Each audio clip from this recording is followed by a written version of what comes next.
Hi guys, welcome back to my channel. I'm Ralph and welcome to Juvs Reviews. So moments ago, I just watched a film that I kept seeing it on Facebook, where I just kept scrolling on my phone and I kept seeing this film. It kept saying, probably the best haunting story you've ever seen.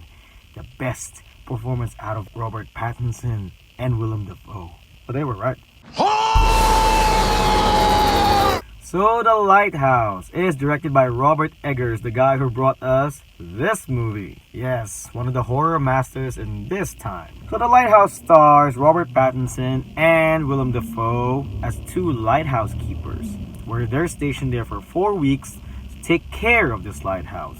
You know how lighthouses are, right? They're like in an isolated place. It's on a rock. So Robert Pattinson is a new trainee there, and Willem Dafoe is kind of the one who has been taking care of the lighthouse for a couple of years already, according to the film. So Robert Pattinson's character is forced to work a lot of times there because Willem Dafoe's character just wants him to keep working, keep barking orders at him. You have these two characters in a very isolated setting, and man, it was really good. I mean, Robert Eggers choosing to shoot this movie in black and white, and it's not even in a wide format, meaning it's not in a widescreen. It's in a square, meaning he wanted to shoot it like a really black and white movie from the 1920s, 1930s, which is a good choice considering this movie took place in the 18 or 1900s maybe. And you can kind of tell that Robert Eggers knew what he was doing. He knew how to handle these two actors and like how to get them to banter on one another. This movie just gave us Robert Pattinson's best performance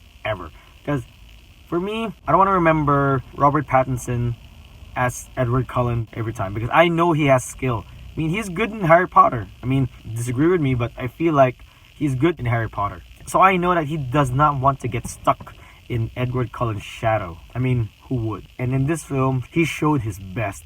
He has all range from being sad, being angry, freaking out, because how can you not freak out? Being in an isolated location for like weeks. They were stuck there for like 5 weeks, and how are you supposed to handle that? I mean, look what happened to The Shining. How people are contained in one location with no connection with the outside world whatsoever.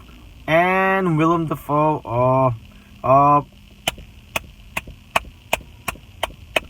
that guy, he's great. Robert Pattinson and Willem Dafoe are just trying to really do their stuff and like show, I can do this, I can do that, I can do this, I can do that. They work well. They have great chemistry.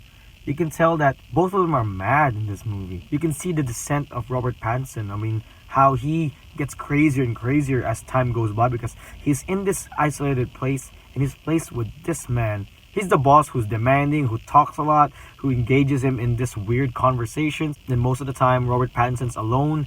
I mean, how do you deal with that kind of stuff? I mean, me, if I was isolated in one place with no social media or no people to talk to, I mean, I think I would really go crazy too. I really would. So this movie is really great, guys. I recommend you see it. But fair warning, it's not for everybody because as much as there are a lot of disturbing scenes here, this movie is also a slow burn.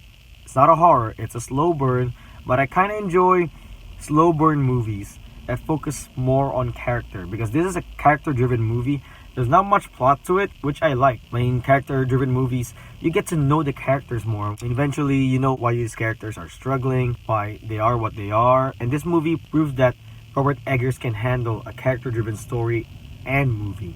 This is one of his best. I really hope this movie gets nominated for a lot of Oscars. Who would not want to nominate the performance of Robert Pattinson? No, sir. And Willem Dafoe. Let Neptune strike ye dead, Winslow! They showed us a performance that we barely see anymore. And I really want to recommend them for that. They brought the movie. So this movie is really enjoyable, but like I said, fair warning, it's a slow burn, but for me it's enjoyable. So the score I have for this movie is... If there's one thing this movie taught me, seagulls are bad. Thank you guys for watching this review. Thank you guys so much. I love you and God bless.